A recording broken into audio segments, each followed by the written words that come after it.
Message à caractère informatique. Message à caractère informatique. Bonjour et bienvenue dans ce nouvel épisode de Message à caractère informatique, 78e épisode numéro 77. Nous sommes toujours le 28 octobre 2022 et aujourd'hui je suis toujours accompagné de gens merveilleux tels que Pierre Zem. Bonjour Pierre, qui es-tu et que fais-tu dans la vie ? Eh ben, rebonjour. Je remets ma casquette pour ceux qui ont la vidéo. Merci. Je m'appelle Pierre Zem, je travaille autour des bases de données chez Clever et à côté je fais du squash. Le sport. Voilà. Ouais, voilà pour. Ouais, il fait peut-être aussi des guides squash. De temps en temps. Voilà. Voilà pour Pierre. Et également, nous sommes toujours accompagnés de Clément Nivol. Bonjour Clément, qui es-tu et que fais-tu dans la vie ? Bonjour tout le monde, moi je m'appelle Clément Nivol, je suis un des cofondateurs de Clever Cloud. Et chez Clever, je suis CRO, Chief Revenue Officer, donc je m'occupe à la fois du marketing et des ventes. Voilà. Cool. Et en dernière personne, nous avons Manuel Luzzaretta. Bonjour Manuel, qui es-tu et que fais-tu dans la vie ? Bonjour à tous, donc je m'appelle Manuel Luzzaretta, je travaille toujours chez Clever en tant que YAML Engineer. Waouh, la classe. Vous pourrez aller écouter l'épisode précédent où il y a peut-être une explication sur cette dénomination. Mais vous inquiétez pas, nous traitons les gens qui font du YAML avec le plus grand respect et la plus grande hostie. Je me rappelle l'époque où on disait qu'il y avait aussi des bootstrap engineers chez Clever. Ouais. On parlait de Twitter Bootstrap, framework CSS.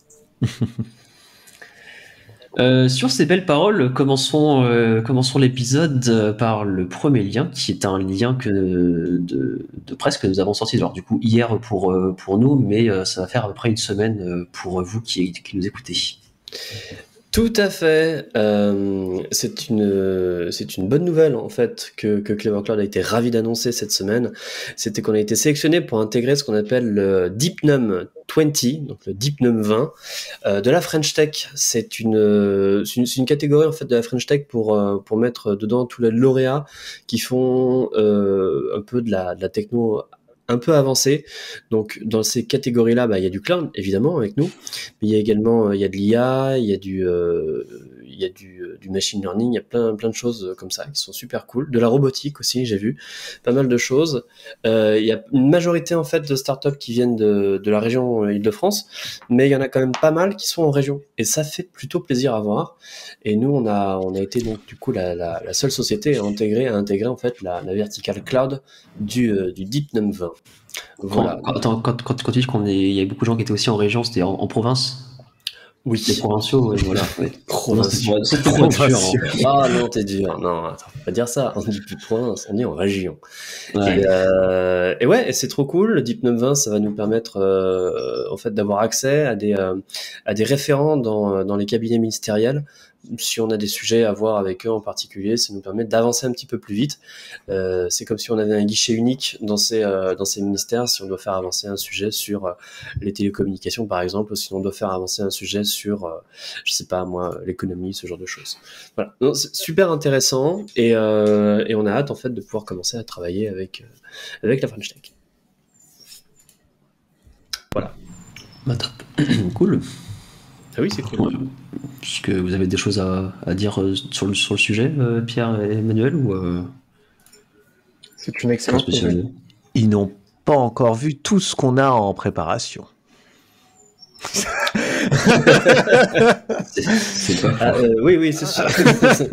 Ça va leur faire drôle. Oui. Non, c'est vrai qu'en ce moment, on a pas mal de choses qui sont en R&D, qui sont pas loin de sortir. Donc ça fait un peu partie du truc, c'est que quand on a rempli le dossier pour le DeepNum 20, justement, on a parlé des choses sur lesquelles on travaillait. Et je pense que c'est justement ce qui a fait peser la balance en notre faveur sur la sélection.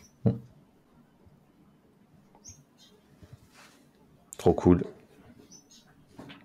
Alors Arnaud, je crois que t'es mute. Ah ouais, je suis muted. Je ne suis pas un podcasteur professionnel. Mais du coup, on va pouvoir enchaîner sur le prochain lien, qui est un lien que Pierre avait partagé, il me semble.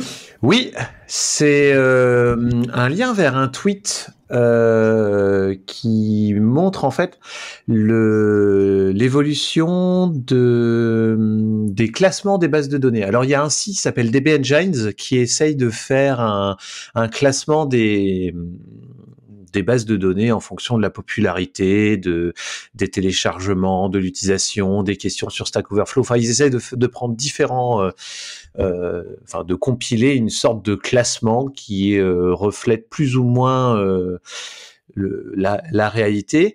Et du coup, on peut regarder. Donc là, le tweet prend une fenêtre de temps sur un score qui évolue de 2013 à aujourd'hui. Et on remarque des choses assez rigolotes. On remarque que les bases de données propriétaires, donc je parle de l'Oracle, le SQL Server de Microsoft, le DB2 d'IBM sont en train de baisser. MySQL aussi baisse énormément. Et il y a une base de données dont le score n'arrête pas de grimper depuis 2013-2014, et ben c'est PG, PostgreSQL, qui est aujourd'hui, qui commence à devenir vraiment un standard, je trouve, dans le marché de la base de données. Ouais, effectivement. Et le monsieur qui fait le tweet, justement, c'est Matt Azai, qui travaille chez MongoDB. Ah oui. Et curieusement, sur le graphe, il a planqué MongoDB. Ouais. Alors, du coup, je suis allé voir la source, et évidemment, on voit que MongoDB est juste sous PG. Et c'est un peu flat. Alors après, c'est une échelle logarithmique, donc je sais pas si ça augmente vraiment beaucoup, mais pas tant que ça, finalement, chez Mongo. D'ailleurs, ils ont annoncé leur plateforme de pass aujourd'hui, à date d'enregistrement, le 28 octobre. Mais ouais, non, c'est marrant de voir... ouais, full pass. C'est marrant de voir toutes les bases proprio qui commencent à avoir cette légère tendance à la baisse. Ce qui est une bonne nouvelle. C'est une bonne nouvelle. Ok, moi je suis assez intrigué par le pic de PG en 2014, 2014, on dirait qu'il y a une espèce de... Un peu comme MySQL, tu vois, t'as une espèce de petit pic. Oui. Genre c'était un peu flat, et après ça a commencé à... Oui, il y a flat, eu... entre guillemets, ouais. On voit un point d'inflexion sur la courbe. Oui, voilà, merci. Je sais pas à quoi c'est dû. Il y a quelqu'un qui a dû faire un talk bien suivi. Ouais, ou alors, tu sais, ils ont simplifié le déploiement ou le support de JSON. Enfin, je me souviens, il y avait eu un blog post qui montrait en fait la popularité de PG, et c'était lié aux fonctionnalités. Et on voyait en fait les points d'inflexion en fonction des releases de PG avec des fonctionnalités qui arrivaient. Et très certainement. Faut retrouver. Le changelog de 2014 de PG. C'est ça. Je sais même pas en quelle version c'était PG. C'était 8.9, un truc comme ça, je pense. Non. Ouais, si, peut-être si, ouais. Si, 2014, si, ça devait peut-être déjà même de la 9, ouais. Je crois que j'ai jamais utilisé de la 8, moi. PostgreSQL 8, non, je sais pas, je regarderai. Alors, first release 2014, 9.4. 9.3, donc la 9.0 c'était 2010. Ah bah bien joué. Plus rapide que moi. Ça remonte, ouais. Et on est en 15 maintenant. Qui a d'ailleurs été... 9 ans. Et oui. Oh, je commençais à développer. J'étais en plein dedans. Ok, c'est cool. En vrai, je connaissais pas le site DB Engine, donc allez voir, c'est plutôt cool. Ils ont autre chose que du ranking, parce que manifestement, ça a l'air assez complet comme site. T'as deux sites qui essayent de composer et de te permettre de visualiser les bases de données.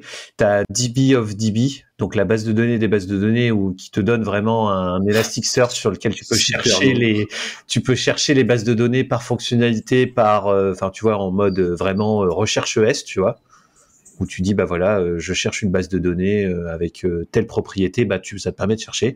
Et t'as DB Engine qui est très connu dans la communauté pour le coup. Ok, cool. Nice. Bah, merci pour les refs. De rien. Eh bien, sans transition, on va pouvoir partir du côté, cette fois-ci, de Microsoft, qui... alors, c'est un lien que j'ai mis. Je suis souvent un peu l'actualité du Windows Subsystem for Linux, donc le sous-système qui vous permet de run en fait du Linux au sein de Windows. Et là, ils ont rajouté, alors ça fait maintenant un peu plus d'un mois, ils ont rajouté le support de systemd. Donc en fait, maintenant, vous pouvez utiliser systemd comme, alors j'imagine que c'est comme init, comme système d'init pour gérer vos machines sous WSL. Et du coup, ça a l'air d'être une étape de plus, entre guillemets, pour avoir un système vraiment complet, un système Linux complet, en tout cas un système récent, complet sous WSL, quoi. Je suis toujours impressionné par l'effort de Microsoft pour inclure des fonctionnalités de Linux dans WSL. Enfin, il y a eu IO Hearing qui est arrivé dans Windows. Je suis toujours impressionné par leur. Bah là, ils veulent buter ils veulent buter les serveurs Linux tradis, mettre du Windows par-dessus et dire vous avez la possibilité de faire plusieurs VM dans WSL et voilà quoi. C'est marrant, ouais. Ça va peut-être marcher. On sait pas, mais ouais. En fait, j'ai aucune idée de ce que ça peut représenter, mais en tout cas, c'est des building blocks qui sont assez massifs. Je suis d'accord avec toi, Pierre. C'est particulièrement lourd l'effort que Microsoft met là-dedans. Il y a là-dedans, mais il y a aussi dans les efforts de virtualisation. Je sais, quand on avait parlé dans un précédent podcast, où Microsoft va full blast sur la virtualisation. Mais en vrai, le WSL, pour moi, l'avoir pas mal utilisé dans ma précédente boîte, quand tu es dans un environnement full Windows, c'est hyper pratique. Et en vrai, j'utilise plus du tout parce que je suis enfin sur du full Linux, ce qui est plutôt cool pour bosser, ce qui est bien mieux que d'avoir un WSL. Mais quand vous n'avez pas le choix, et c'est souvent le cas dans les entreprises IT, notamment dans les ESN, vous avez un Windows, vous faites avec, et le WSL est vraiment trop bien. Donc en vrai, c'est une très bonne nouvelle pour les développeurs qui bossent sous Windows, parce que ça permet de faire beaucoup de choses. Mais WSL, c'est ni plus ni moins qu'une VM qui tourne sur Microsoft, avec derrière une très grosse intégration, notamment File System, je sais plus ce qu'il y avait, VS Code aussi a une très bonne intégration avec WSL, donc on peut faire plein de trucs avec WSL. On a l'impression que c'est natif, mais c'est une VM. Tout à fait, ouais. Mais c'est vrai que comme tu dis, moi-même quand je faisais un peu de dev sous Windows en perso, c'était super pratique d'avoir du WSL à côté, quoi. Parce que le git bash là, ça allait 2 minutes. Ouais, non, c'était pas très puissant. C'était pas hyper intégré. Ok. Next. Du coup, on va vous parler. Je crois que Pierre va prendre le lead sur un article que d'un de nos collègues. Oui. Je te laisse présenter. Bah oui. Donc c'est Yannick qui travaille à Clever sur les parties Rust et notamment sur les parties DB serverless qu'on est en train de développer, qui a écrit un blog post sur une librairie en Rust qui s'appelle CRD. Donc CRD, c'est sérialisation, désérialisation. Donc c'est la manière dans laquelle vous pouvez, à partir d'une structure en Rust, générer du TOML, du JSON, du YAML et tous les formats. Et donc la librairie est plutôt bien écrite et assez. On peut très facilement étendre ce qu'on veut faire. Et donc du coup le blog post balaye les deux aspects importants de CRD. Et du coup, le blog post est vraiment chouette parce qu'il décrit le fonctionnement interne de CRD et pourquoi il y a une séparation dans le monde de CRD entre tu veux par exemple sérialiser du JSON ou du YAML. En fait, tu implémentes juste le trait et tu peux utiliser CRD. Donc c'est vraiment pas mal. Et ça marche très très bien dans l'écosystème Rust. Ouais, c'est vraiment une lib qui est incroyable. En plus, elle est super perf. Il y a beaucoup de benchmarks, etc. Mais c'est une des librairies les plus perf par rapport à tout ce qu'elle permet de faire. Nous, on a écrit un sérialisateur et un désérialisateur custom en interne et ça c'était implémenté des traits et du coup c'est vraiment chouette d'avoir une librairie qui a bien été conçue pour être extensible nativement. C'est vraiment chouette. Ouais, ça en fait dès le départ ça a été fait un peu en mode on va faire la partie sérialisation, désérialisation, mais après c'est chacun viendra ajouter en fait sa propre c'est ça, son propre algorithme entre guillemets quoi. En fait, tu as une sorte de format pivot et après toi tu t'implémentes par exemple si tu veux sérialiser du JSON, bah en fait tu vas travailler sur ce format pivot qu'on t'expose en fait directement. Tu manipules pas ta structure à la main, en fait tu manipules une représentation de cette structure là et du coup le fait d'avoir décorrélé la partie à partir d'une structure, j'en génère le modèle pivot, et d'avoir de l'autre côté, à partir du pivot, je génère du YAML, du JSON, du DynamoDB. Enfin, c'est vraiment très modulaire. Voilà, je cherchais le mot. Donc, allez lire le blog post, il est en français. Et puis voilà. Et il a un thème couleur incroyable. Franchement. Et il a changé tout son thème là récemment. Il est passé sur du Zola, qui est un générateur de sites statiques en Rust.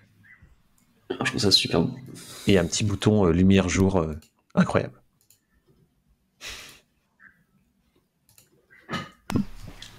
Nice.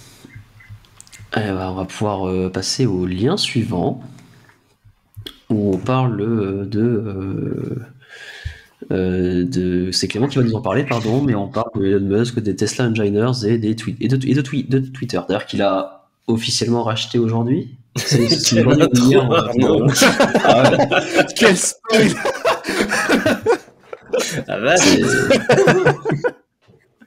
on est presque au bout, t'inquiète pas. On a presque fini le podcast. Non, ce que j'ai trouvé marrant, bah évidemment, Elon Musk a racheté Twitter. Ça a été un peu la grosse news de cette semaine. Mais il y a un article de Bloomberg qui est arrivé dans mon feed un peu par hasard. Et j'ai vu que le gars, Musk, il a fait venir les ingés, donc des développeurs de chez Tesla, pour entre guillemets auditer le code. En fait, j'ai regardé, ce qu'ils vont faire, c'est qu'ils vont parler avec les product managers de chez Twitter pour savoir de quoi l'entreprise a besoin. Et j'ai trouvé ça tellement pourrave d'aller chercher des ingés qui bossent sur du logiciel de voiture, qui est globalement pas des masses communicantes et qui a strictement rien à voir avec le marché, et de les emmener directement day one, parce que c'est le premier jour, dans les headquarters de Twitter, quasiment sans prévenir personne. Je trouvais ça tellement raide, et c'est des trucs que j'ai vus d'ailleurs dans d'autres startups en France, où dans certains cas, et je parle pas de due deal dans le cadre de rachat, mais je parle de moments où des fois tu avais des ingés d'une autre boîte qui avaient pris des parts dans une autre boîte, ils faisaient venir les stars, entre guillemets, de la boîte qui avait racheté pour aller auditer le code des autres et leur donner leur avis. Et je trouvais ça un peu toxique, mais bon. Évidemment, Elon Musk a fait exactement la même chose, et je trouvais ça terrible. Et ça m'a fait penser à un truc, c'est que je sais pas du tout ce que ça va donner, ce rachat de Twitter par Musk, mais ça m'a rappelé un autre article sur lequel j'étais tombé il y a quelques mois déjà. C'est que chez Twitter, face aux problématiques de harcèlement qu'ils avaient et d'insultes qu'ils avaient sur le réseau social, ils avaient commencé à mettre en place une team entre guillemets appelée Health, donc santé. Et cette team-là, en fait, qui était composée d'une quinzaine de chercheurs, était là pour en fait entraver tous les harcèlements, mais de façon hyper rapide, pas avec de la modération, mais avec des détections un peu avancées. Et ils travaillaient sur pas mal de fonctionnalités de Twitter justement là-dessus, et ils avaient réussi à par exemple, travailler sur une fonctionnalité qui était le unmention, dont l'objectif était de faire en sorte que, à partir du moment où tu commences à parler, tu peux faire en sorte que des gens ne te répondent pas. Mais la façon dont la Health Team avait travaillé, c'était c'était de façon assez comment dire, méthodique, pour trouver si éventuellement ces fonctionnalités de Unmentioned pouvaient pas finalement être toxiques dans le sens inverse espéré. Et du coup, ils n'ont pas sorti cette fonctionnalité en l'état, ils l'ont changé avant de le faire, ils l'ont juste pas sorti, je crois, parce que effectivement, cette Red Team en fait avait trouvé qu'on pouvait contrecarrer des fonctionnalités de santé entre guillemets, des fonctionnalités d'automodération de la plateforme. Mais le problème, c'est que quand Musk avait annoncé le rachat de Twitter et que c'est parti en steak immédiatement, la Health Team a été automatiquement démantelée. Ils sont passés de 15 personnes à 2 en 3 jours. Oh la violence. Parce que le discours d'Elon Musk sur je vais fixer Twitter, vous allez voir, était clairement arrêté contre ce genre de team qui était a priori selon lui des gens payés à rien faire. Et en fait, il a manifestement réussi à démanteler tous les espoirs de Twitter d'avoir en fait un espace un peu plus safe. D'ailleurs, en parlant d'espace, ils avaient également sorti la fonction Spaces, qui était l'équivalent de Clubhouse, mais Spaces a été conçu pour défoncer Clubhouse. Donc la team Health qui fonctionnait plutôt bien à l'époque a juste pas eu le temps de s'occuper de Spaces pour la simple et bonne raison qu'ils étaient en guerre contre Clubhouse et qu'il fallait absolument sortir de Spaces et surtout pas s'occuper de tout ce qui pouvait être éventuellement harcèlement et compagnie. Donc Spaces est passé carrément au travers de ces filtres-là. Ça c'était assez bien vu, ouais, effectivement. Et donc je sais pas si vous avez hâte. Moi, je suis curieux. Je dirais pas que j'ai hâte. Je suis curieux de voir la suite du réseau social. Il y a un côté feuilleton, j'avoue, précédemment dans Twitter. Précédemment dans Silicon Valley. Précédemment dans Silicon Valley, ouais, j'avoue. Ouais. C'est un épisode de Silicon Valley, cette histoire. Moi, je trouve ça trop drôle. J'avoue qu'il y a moyen de... Dommage que ça soit arrêté, mais... Ouais. Alors, Silicon Valley, qui est une série, tu peux la décrire vite fait, parce que peut-être que tout le monde ne la connaît pas. Ouais, c'est vrai. Silicon Valley, c'était une espèce de parodie plutôt éclairée sur ce qu'était le monde des startups à San Francisco. De la petite startup qui a une super idée tech, qui arrive pas à lever de fonds, qui arrive à lever de fonds, finalement qui arrive à lever des fonds, qui se prend le chou avec ses investisseurs. Bref, c'était un vaudeville incroyable avec des trahisons dans tous les sens. Et c'était très drôle, parce qu'il tombait assez juste sur pas mal de concepts de la Silicon Valley, qui étaient quand même très forts pour avancer des concepts, ou des personnages qui, eux, avaient des concepts plus ou moins éclatés. Il y avait notamment le personnage de Radio d'Internet. C'était un personnage qui avait inventé la radio sur Internet, et il ne mettait des thunes que dans des startups qui pouvaient faire de la radio sur Internet. Voilà. Et il y avait, moi, un de mes préférés, c'était un personnage qui parlait de Radical Candor, qui est une forme de management, qui est la candeur radicale. C'était vers la fin de la 4e saison, je crois. No spoil. Ça faisait partie de... No spoil. Non, ça faisait partie des trucs qui étaient super. Après, ça va. Mais c'est une très bonne série, assez marrante aussi. Et on y retrouve tout le monde. On y retrouve les équivalents de Google, on y retrouve les équivalents de Microsoft, on y retrouve tout ça, quoi. On se rend compte à quel point tout cet univers-là des startups est géré par les VC, en fait. Mais genre, c'est très très comment dire, c'est très très verrouillé. C'est-à-dire le fait d'avoir une bonne idée de tech ne suffit pas du tout à monter une startup qui marche. Et il y a aussi cette notion-là, et les Américains sont très forts pour ça, de lancer une boîte. C'est à perte pendant 3-4 ans mais avec des fonds énormes qui sont dilapidés pour avoir du personnel ou dans de la publicité, etc. Et l'argent vient qu'après. Et c'est pas un souci, dans l'absolu. Et ça, c'est la rentabilité vient bien qu'après, ouais, c'est génial. Mais après, je vous renvoie au blog d'Olivier Ezrati qui explique ça. Alors, en tout cas, il y a une dizaine d'années, il expliquait ça vachement bien. Olivier matérialisait en fait le circuit de l'argent dans la Silicon Valley et le circuit de l'argent en France. Et tu pouvais voir comment les startups en fait pouvaient se financer en France. Et tu voyais que les structures de financement n'étaient pas ouf, en tout cas à l'époque. Parce que ça s'est quand même pas mal amélioré. Et tu peux voir comment ça marche dans la Silicon Valley, où tu as tout le monde qui est impliqué. Tu as à la fois les banques, les avocats, mais tu as aussi les militaires, tu as l'État, tu as les universités aussi, qui ont pas mal de thunes, etc., et qui achètent des brevets, ce genre de choses. Et aussi, une chose qui était intéressante dans les billets d'Olivier, c'est que tu voyais qu'il y avait beaucoup plus d'argent aux États-Unis que de projets à financer. Donc, globalement, Ouais. c'était pas étonnant de lever un seed d'environ 1, 2 ou 3 millions de dollars sur un PowerPoint, parce qu'après tout, il y avait de l'argent. Ok. Bref, Ça on va marche. voir ce qui se passe pour Twitter, qui Ouais, pour le c'est- coup a été racheté par un milliardaire. Ce feuilleton n'est pas terminé, ouais, clairement. La suite au prochain épisode. Exactement. Prochain lien, nous sommes sur un lien de Manuel sur les claviers. Ah, c'est un grand sujet. Ouais, en fait, c'est une conférence à Devox qui a été donnée en 2021, donc l'année dernière. Je sais plus lequel des deux, l'année dernière, mais par Alexandre Navarro. Et je voulais en parler parce que c'est notamment à cette conf où je me suis beaucoup intéressé au clavier programmable, et il parle aussi beaucoup du layout qu'on utilise. Il fait notamment un retour sur l'historique de pourquoi on est en AZERTY, que c'est une dérivée du QWERTY, que c'est pas vrai que c'est pour éviter que les fiches se mélangent sur les anciennes machines à écrire, mais je vous laisserai regarder la conférence si ça vous intéresse.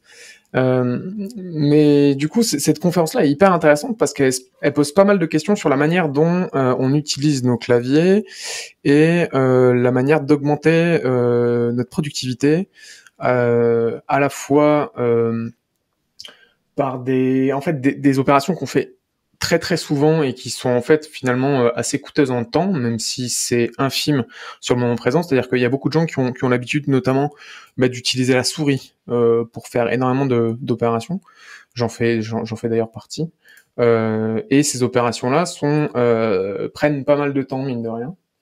Et lui, il explique que le clavier programmable, ça a changé sa vie. Donc là, lui, je crois qu'il a un keyboard IO, si je dis pas de bêtises, parce que ça permet justement d'intégrer dans son clavier des raccourcis qu'on fait tout le temps. Et c'est là-dessus que je me suis intéressé notamment au Bepo. Donc il y a beaucoup de Bepoètes chez Clever Cloud. C'est Des poètes. c'est mignon. Je ne connaissais pas, c'est joli. Officiel. Ouais, donc le Bepo qui est un layout qui est optimisé pour le français en fait, mais on tape très très bien en anglais avec. C'est optimisé en fait pour éviter de faire trop de mouvements avec les doigts, et la majorité des touches qu'on va taper sont finalement sur la ligne du milieu, ce qu'on appelle la home row, ce qui permet de faire assez peu de mouvements avec les doigts et du coup de taper plus vite. C'est très très compliqué de passer de l'AZERTY au Bepo, hein. mais c'est très intéressant comme exercice, et ça permet réellement d'accélérer la vitesse de tapage, de tapement, je sais pas comment on dit ça, au bout d'un certain temps. Il faut quand même un certain temps. Voilà, donc Ouais, ça permet aussi enfin, moi en tout cas, c'était ce que j'en ai reçu, entre guillemets, c'est aussi moins de déplacement enfin, une meilleure position de frappe. Et du coup, j'avais moins mal au poignet, en fait, mine de rien. Enfin, j'aurais même plus mal au poignet. Une fois passé au Bepo, du coup, il y a aussi un confort, en fait, qu'on gagne à taper en Bepo. Ouais, c'est vrai. C'est un truc que j'observe souvent. Dans le bureau, des fois, je regarde les gens taper au clavier et je me dis, mais en fait, les gens qui font les Bepoètes, comme tu dis, Manu, tu les repères de très très loin. Quelqu'un qui tape en Bepo, ça se voit genre mais tout de suite, quoi. C'est-à-dire que les poignets bougent pas. Et c'est Les gens impressionnant. comme moi, ouais, c'est ouf. C'est-à-dire que t'as l'impression qu'ils sont juste en train de faire semblant de travailler. Et en vrai, ils écrivent très vite. Faut se méfier. Ah bah, Quant à moi, je me fais des torsions au doigt pour essayer de faire des copier-coller pas possible. Voilà, ça c'est parfois le problème, effectivement. Des raccourcis clavier vraiment chelou. Et Mais, vachement bien ça conf. Ouais. il y a un truc qui change la vie aussi, et on s'en rend pas forcément compte quand on a toujours tapé en dactylo. Et le fait de passer de je tape sur mon clavier en regardant les touches, même si on apprend finalement le layout, on l'apprend petit à petit, typiquement l'AZERTY, mais quand on n'a pas appris à taper en dactylo, en fait, inconsciemment, on va regarder un petit peu les touches. Et en fait, le fait de passer de ça à taper en dactylo, ne serait-ce que ça, sans parler de Bepo, c'est quand même un confort qui est extraordinaire. Parce qu'on n'a pas à réfléchir, à regarder son clavier, à faire des allers-retours entre clavier et l'écran. Et vraiment, au niveau confort, on y gagne. Enfin, moi, je vois, c'est beaucoup plus agréable de pouvoir taper en dactylo qu'en regardant le clavier, quoi. Voilà. Ouais, puis c'est aussi plus agréable pour votre cou, plutôt que de faire à chaque fois tête du bas pour regarder le clavier, mouvement vers le haut pour regarder l'écran en face, etc. Il y a aussi un bienfait sur le corps, quoi. T'écris toujours en Bepo, toi, Arnaud? Bien sûr. Arnaud, je ne pourrais pas revenir en arrière. Arnaud, c'est une machine. Quand tu l'entends, quand t'es en visio avec Arnaud, tu vois, t'es là. C'est incroyable. Moi, je suis en QWERTY, mais par contre, j'ai un clavier splitté. Donc, j'ai un clavier coupé en deux, là. Et ça, par contre, c'est en termes de confort de poignet, je trouve que ça, c'est vraiment super agréable. Parce que là, en plus, tes bras peuvent être juste droits. Pour ceux qui sont en visio, ça donne ça, quoi, du coup. Et du coup, en fait, tu te rends compte, mais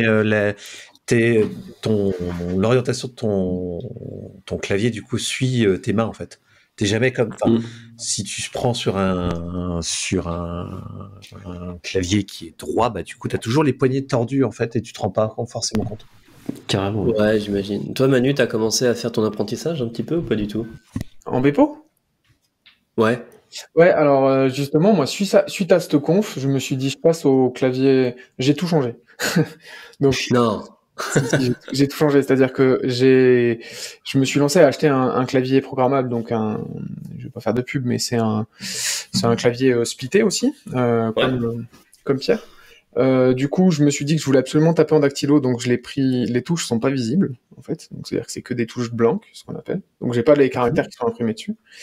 Et c'est un programmable. Ça me permet aussi le fait qu'il soit split et programmable d'avoir au niveau des pouces, en fait, 4 touches. Alors que d'habitude, toi, quand tu tapes avec ton clavier classique de laptop, en fait, t'as que la barre espace avec le pouce. Alors que le pouce est un doigt fort, te permet de faire beaucoup de choses. Et ça me permet notamment d'activer certains layouts, par exemple, quand j'ai besoin d'avoir des raccourcis, notamment sur, tu vois, pour changer de fenêtre dans mon environnement de bureau, etc. Formater le YAML. Et je suis passé en Bepo à ce moment-là et en dactylo. Mais c'était très, très, très, très, très compliqué au tout début parce que je me suis dit que j'allais faire ça comme ça, là. Je me suis dit ça va passer.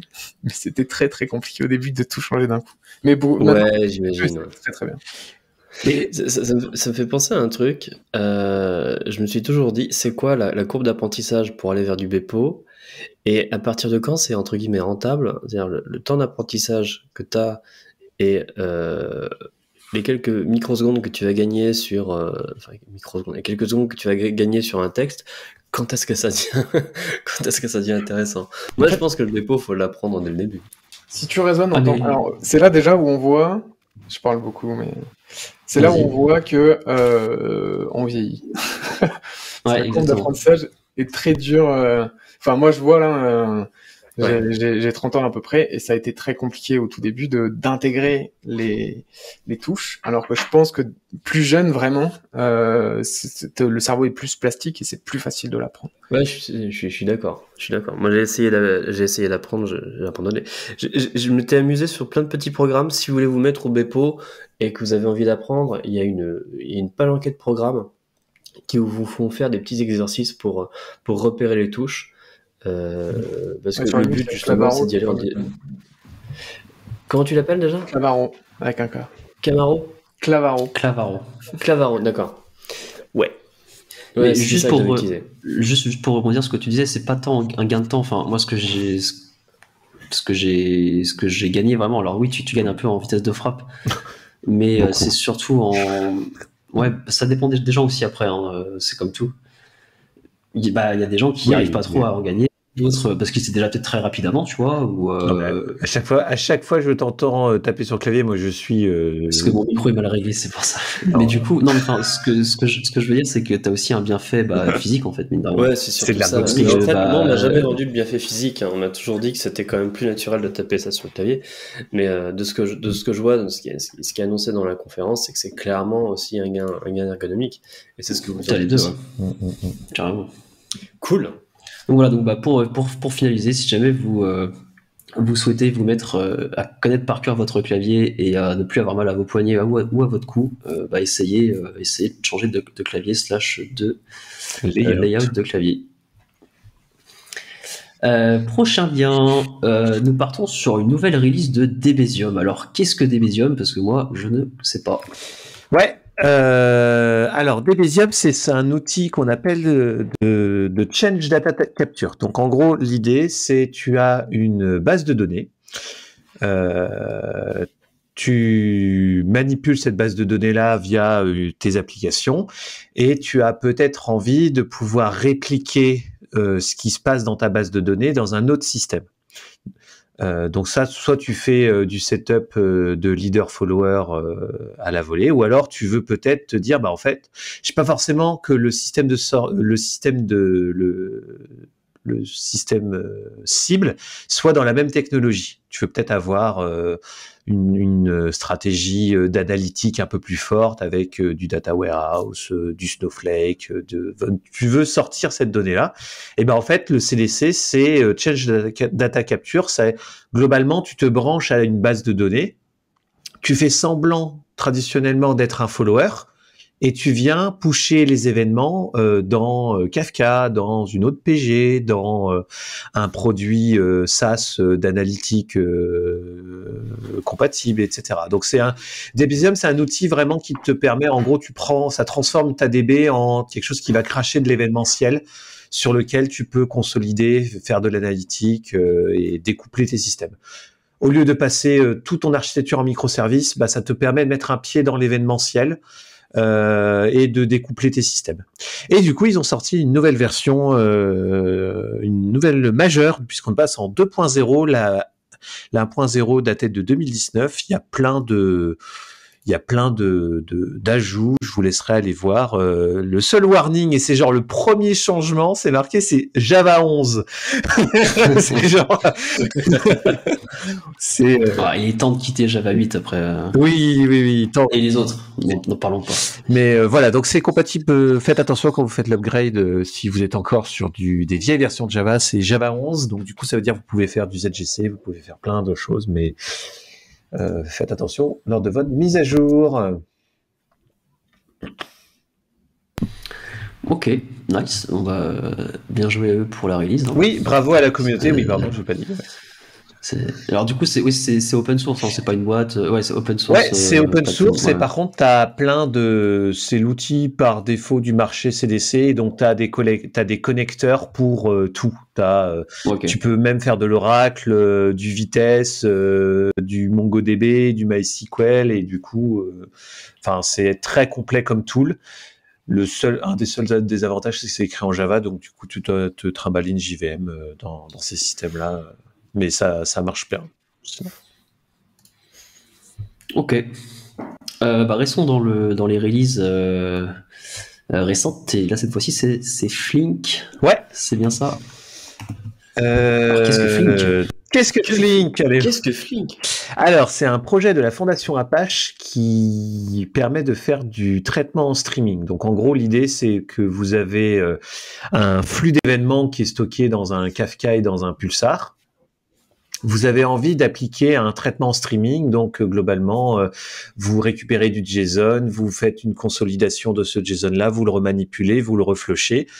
Ça, c'est un traitement en streaming. Et donc, Flink est une plateforme pour faire tourner des jobs en stream. Et moi, j'aime beaucoup Flink. J'ai toujours trouvé que l'API et la scalabilité des jobs qu'on peut écrire est vraiment impressionnante. Nous, on est en train d'écrire un job pour traiter des access logs et ça marche très très bien et ça scale automatiquement. En fait, tu peux créer, si par exemple t'envoies un JSON qui a une clé Toto, et en fait tu peux splitter ce trafic en fonction de la clé et du coup ça crée automatiquement les acteurs en fonction de ta clé de split et chaque acteur du coup comme il peut avoir son état. Et cet état-là peut être persisté dans un file system distribué. Donc en fait, tu as une notion de checkpoint, comme un checkpoint de jeu vidéo avant le boss, où tous les minutes, en fait, tout ton job, tous les états de ton job, tous les acteurs de ton job streaming, en fait, sont checkpointé. Et du coup, si tu as une source en pulsar, enfin une source Kafka et une source source et ça, si les sorties de ton job sont en streaming, bah en fait tu peux vraiment avoir un état, redémarrer ton job dans un état. C'est plutôt pas mal. Cette métaphore est parfaite. Ça permet vraiment de comprendre le truc. Non, vraiment. Bah, c'est comme ça que je l'ai compris. Hein. Tu peux faire le checkpoint de jeux vidéo. C'est vraiment ça ce qui se passe et ça marche très très bien. Et du coup, ils ont sorti une version 1.16. Nouvelle release majeure, outre le fait que ça nous fixe un bug qu'on a tapé nous chez Clever. La release est assez cool parce qu'en fait elle apporte un truc qui est pas mal, c'est une gateway SQL. Alors donc je parlais de streaming. Il y a aussi, on peut faire du mode batch dans Flink. Donc globalement, vous voulez traiter une immense table SQL, bah en fait vous pouvez lancer un job qui va manger au final toute votre table SQL. Et ils avaient un mode SQL qui vous permettait en fait d'exprimer un job en tant que requête SQL avec des group by et des count et compagnie. Et donc là, la gateway, c'est une API qui permet de soumettre du SQL directement. Donc là, en fait, on est vraiment dans un cran au-dessus. On n'est plus en train de démarrer. Je crois qu'il démarrait. Tu avais une command line qui t'obligeait à spawner du SQL. Là, maintenant, on a vraiment une vraie gateway où tu peux soumettre un job SQL via API dans le cluster Flink, et je trouve ça plutôt pas mal. Okay, et plus une liste de bug fix et de support comme tous les projets de la fondation Apache. Mais tester vraiment, je trouve que Flink est un des projets les plus intéressants, je trouve, en traitement stream.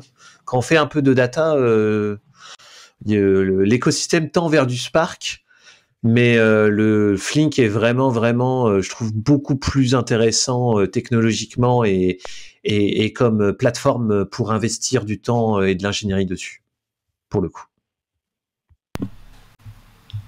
Ok, ça marche. Clément, Manuel, des avis sur cette magnifique release? Non, du coup, vas-y, pardon. Ou sur le projet. Hein. Vas-y, Manuel. Non, par rapport à Spark, du coup, tu disais on se tourne naturellement vers Spark plutôt que cette techno-là, mais c'est quoi la raison et pourquoi tu trouves que Flink est plus quali? Je trouve qu'il est plus... Alors moi, j'ai jamais trop fait de Spark, je précise cette partie-là. Pour le coup, il y a plus de fonctionnalités de côté, notamment au niveau des checkpoints et de la reprise d'événementiel, côté Spark que sur Flink. On voit en fait... Il y a beaucoup de monde qui fait du Spark en fait, en data et beaucoup moins en Flink. Je sais pas trop pourquoi. Moi, je sais pas trop pourquoi Spark est si trendy pour le coup. Alors que Flink, je trouve, moi, fait vraiment beaucoup plus le job que du Spark. Donc, je ne sais pas pourquoi c'est plus trendy. Ok. Ouais, peut-être. Il n'y avait pas une histoire que Spark était bien intégré avec Hadoop ou je sais plus quoi, non? C'était pas ou rien à voir? Si, à un moment, mais les gens qui font... Enfin, il y a de moins en moins de personnes qui font de Hadoop, hein. Soyons... Ouais, ok. Donc, écoute, je sais pas. Flink, c'est quand même en fait, la commande c'est ce qui est derrière la commande de produits chez Alibaba. Chez Alibaba, c'est un immense traitement stream quand vous ajoutez dans un panier et compagnie, donc ça gère quand même des volumétries. On parle les commandes chez Alibaba, quoi. Ouais, on parle de quelques petits achats, effectivement. Ouais. Genre le Black Friday, on le sent passer, tu vois. Donc, mais comme ça scale, il n'y a pas de problème. En fait, c'est assez facile d'écrire un job qui va scale parce que du coup, tu dis, voilà, split-moi le trafic en fonction de ta clé et ça se fait naturellement. Et moi, je suis un gros fan de Flink. Voilà, je l'avoue. C'est noté. Je l'avoue. C'est bien noté. Changeons complètement de registre. Cette fois-ci, c'est un lien que j'avais mis quand j'avais fait quelques recherches. Alors, c'est une vidéo sur YouTube d'une personne, alors que je ne connaissais pas spécialement, qui explique en fait pourquoi est-ce que le RAID hardware aujourd'hui n'est pas une bonne idée. Donc, pour rappel, hein, le RAID, c'est un mécanisme de réplication de la donnée entre plusieurs disques. Pour faire très simple, vous avez plusieurs types de RAID. Et vous avez en fait des implémentations hardware, là où vous avez une puce, on va dire, dédiée, en fait, un contrôleur RAID qui se met devant vos disques, qui s'occupe en fait de le faire pour vous. Ou alors vous avez du RAID software, là où c'est plus des logiciels en fait qui émulent un disque virtuel, on va dire, et derrière en fait ils s'occupent de faire la partie RAID pour vos accès. Et du coup, en fait, cette personne, donc dans sa vidéo, explique un peu d'où vient le RAID hardware, pourquoi il y a eu une différence entre RAID hardware et RAID soft. Donc à la base, c'est parce que le hardware était plus perf en fait que ce qu'on pouvait avoir avec le software. Mais qu'au fur et à mesure que le software en fait est devenu de plus en plus rapide, le hardware a dû faire des sacrés compromis. Et en fait, apparemment, moi j'ai pas testé parce que faut avoir un setup intéressant quand même pour tester, il faut avoir des différents disques et tout, je n'ai pas ça. Mais a priori aujourd'hui, dans la majorité des cartes RAID qui perf, vous n'avez pas en fait de check à la lecture. Donc en fait, si un disque n'a pas écrit la bonne donnée parce qu'il a bugué ou autre, et qui vous ne dit pas qu'il n'a pas écrit la bonne donnée, qu'il a un problème, en fait, vous pourrez très bien ne pas avoir la bonne donnée, ou avoir de la donnée différente suivant le disque qui est tapé. Donc ça pose quelques problèmes. À l'écriture, ça semble encore ok. Et encore, peut-être qu'il y a des puces qui délayent un peu la partie checksum. Mais du coup, ça remet en question deux, trois choses. Et donc, pour être tout à fait honnête, le RAIDsoft, pareil, on ne fait pas trop de check à la lecture. C'est encore plus compliqué pour lui d'avoir un vrai état du disque. Mais voilà, pour un produit plus cher, on s'attendait à ce qu'il marche mieux. Et au final... pas du tout. Ça me rappelle les tweets des personnes qui développent les M1 sous Linux, qui ont découvert que l'implémentation de F-Sync sur les Mac M1 était pas si F-Sync que ça, et que du coup tu pouvais perdre de la donnée, et en fait c'était un comportement assumé côté Mac M1. Et du coup, les gens qui développent des bases de données, qui veulent que la base de données puisse être compilée sous Mac M1, en fait, ils ont trouvé une ribambelle de bugs. Parce qu'en fait, F-Sync, c'est censé, je force sync ma donnée sur mon disque, et du coup, ça n'a pas du tout le même comportement sous Mac M1. Donc, c'est marrant. C'est pas toujours évident quand tu cherches à rattraper de la perte, tu fais des compromis et voilà. Donc du coup, ce que lui disait dans sa vidéo, c'est qu'aujourd'hui le RAID, et c'est peut-être quelque chose qui est pas c'est peut-être pas le meilleur plan en fait aujourd'hui, qu'il soit soft ou hardware, mais que les nouvelles techno en fait de file system comme ZFS ou BetterFS en fait qui directement implémentent en fait leur propre gestion, manière de répliquer, voilà. Ce sera peut-être plus logique en fait plutôt que de faire du RAID, et peut-être qu'on ira plus vers ça à l'avenir. C'est vrai que quand tu vois un des gros avantages de ZFS, j'en avais setup un, je me souviens, je trouvais ça vraiment chouette de me dire je crée un sous-volume. En fait, je lui donne pas de size. Tu dis je veux juste monter ce truc là à l'arrache, et j'ai pas besoin de dire ce volume là il va faire 20 G. Enfin, il y a quand même des file systems comme BitryFS aussi qui apportent quand même beaucoup de valeur. Du coup, ça a du sens que le RAID ou les trucs qu'on essaye de mettre en dessous perdent de la valeur au final. Ouais, c'est ça. Surtout qu'en fait, à un niveau du file system, tu peux avoir, par exemple, dans BetterFS, tu as une histoire alors pas de changelog, mais de wall, entre guillemets. Ah, c'est un wall. En fait, du coup, tu peux rejouer. Enfin, t'as un peu la puissance que ce que les bases de données ont aujourd'hui en fait pour pas perdre ta donnée au sein de ton file system plutôt qu'au sein d'une puce en fait. C'est ça. Alors juste un truc, c'est peut-être définir ce que c'est le wall, c'est le write ahead log, c'est ça? Ouais, vas-y Pierre, je te sens chaud. Oh, Pierre, sur le wall. Ouais, le wall, c'est le write ahead log. L'idée, c'est que écrire sur le disque des données, c'est souvent coûteux. Du coup, un système Linux, en fait, ou une base de données génère des modifications en RAM, mais elle va pas forcément persister tout de suite la modification. Et du coup, le wall, l'idée, c'est de se dire, bah en fait, on va garder toutes les écritures et toutes les modifications qu'on a fait en RAM, on va venir flusher ça d'une façon assez spécifique sur le disque pour pouvoir faire de la reprise sur incident. Donc j'écris 1, 2, 3 sur dans un fichier, c'est pas forcément flushé directement par le kernel parce que il a sa propre tambouille. Par contre, le fait que tu as écrit 1, 2, 3, c'est écrit dans un wall qui lui a été persisté en faisant un call fsync généralement. Et du coup, on voit ces mécanismes-là apparaître dans les systèmes de fichiers. ZFS, BitryFS et compagnie. Je crois que ext4 aussi a un journal, il me semble. Oui. Si je dis pas de conneries. T'as un journal, ouais.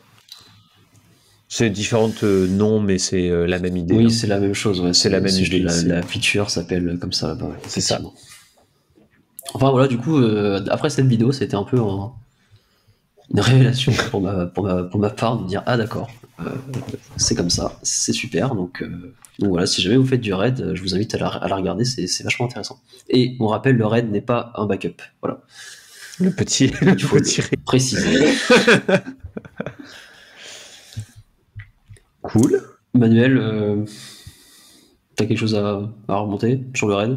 Bah, le raid et moi, on n'est pas très copains, donc... Merde. Ah oui, c'est vrai. Alors, moi, j'avoue qu'à chaque fois que je sais apparaître, je me foire tout le temps. Genre, à chaque fois. Pas de commentaire. Ça, c'est vraiment un truc, ça m'insupporte. Je le rate toujours à la main. Enfin, je le rate toujours. La suite. La suite, nous sommes sur... du coup, nous arrivons en fait sur le dernier lien de l'épisode, sur un outil de l'épisode, enfin plus ou moins un outil, c'est un peu une révélation aussi. Je crois que tu as eu, Manuel, sur... quand tu es en train de tweaker un peu tes fonts ou autre sur Linux. Ouais, tout à fait. Alors j'aime bien avoir des fonts unifiées entre les différents softs que j'utilise, parce que c'est plutôt cool, c'est plutôt agréable. Et il y a la fonte de JetBrains, je crois, qui est super cool, qui est une fonte monospace. Et je me suis dit que je voulais mettre cette fonte-là sur l'ensemble des softs que j'utilise, VS Code, Alacrity, etc., ou dans mon environnement de bureau là sur Sway. Et en fait, ce que je faisais d'habitude, c'est que je copiais la fonte, donc vous faites un fclist, donc pour fonte config, vous allez récupérer le nom de la fonte et vous la collez partout.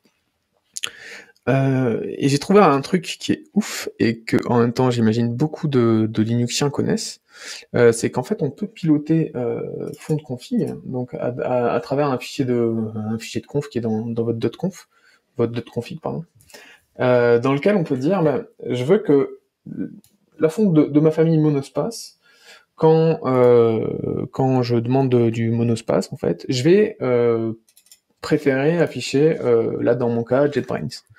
Donc ça évite quoi? Ça évite d'ouvrir tous ces softs, toutes les configs, toutes les .files de vos différents softs, et d'aller copier-coller la fonte quand vous avez envie de la modifier.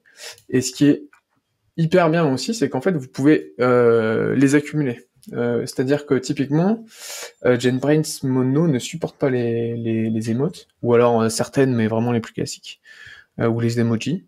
Et donc c'est possible pour pouvoir avoir le support à la fois d'une fonte qui est agréable à lire et en même temps des emojis, de pouvoir les enchaîner, ce qui fait que si un caractère est pas supporté par une fonte, il va récupérer celle derrière. Il y a aussi FontAwesome par exemple qui est très bien pour ça. Et du coup, ça vous permet, en définissant une famille, donc là monospace, de pouvoir taper à chaque fois sur des fontes que vous avez définies. Et si vous voulez changer de fonte, vous avez juste à changer un seul endroit. Voilà. Donc c'était une petite révélation parce qu'à chaque fois je m'embêtais à aller changer ça partout dans toutes mes configs. Et en fait, on peut le faire qu'à un seul endroit et c'est très bien. Et on peut aussi mettre des fontes qui supportent les emojis en plus. dedans. On est toujours content de voir un petit smiley qui rigole dans ses logs. Je sais pas, les Linuxiens, vous connaissiez ça, ce petit tweak? Moi, je ne connaissais pas. Je crois que je l'ai su à un moment peut-être parce que j'avais fait des tests à une époque avec des fontes et tout, mais enfin c'est un talent d'Achille chez moi la fonte, hein, c'est vraiment dur. Ouais, c'est assez complexe. Mais et du coup le lien juste pour décrire c'est pardon. Le lien pour décrire, c'est juste une issue dans La Critique, qui est un super émulateur de terminal, dans lequel quelqu'un demande comment on fait pour supporter les emojis, parce qu'il n'arrivait pas à afficher les emojis dans son terminal. Donc si vous êtes dans ce cas-là, regardez cette issue et vous pourrez corriger. Nice. Bah merci, ça a dû te prendre un peu de temps pour la trouver. Ouais, j'ai un peu galéré. On va pas se cacher. Ça marche, et bah du coup nous voici rendus à la fin de l'épisode et on va pouvoir s'attaquer à la musique. Alors on a normalement le préposé au dé Clément Nivol qui va pouvoir le lancer. Alors c'est parti et on est à 9, donc techniquement c'est Manu. Ah, ok. Alors du coup, moi c'est un peu comme c'est un peu comme Arnaud à l'épisode précédent. Généralement, j'aime bien gratter des sons plutôt électro qui me permettent de bosser en ayant de la musique, en ayant une certaine ambiance musicale. Et là, c'est le dernier son que j'ai ajouté à ma playlist, qui est plutôt de l'électro assez douce au début, un peu plus grasse après. Enfin, je vous laisse découvrir. C'est assez agréable, c'est ce que j'aime bien écouter quand je bosse aussi. Voilà. Et ça s'appelle, je sais même plus, Silent Step. Cool. Super. Et merci beaucoup à tous les trois de m'avoir accompagné pour cette reprise de podcast. Merci. Et du coup, on vous dit, chers auditeurs et auditrices, à dans une semaine, espérons-le, pour un prochain épisode. Mais oui, on va y arriver. C'est ça. Merci beaucoup. À plus. Salut. Au revoir.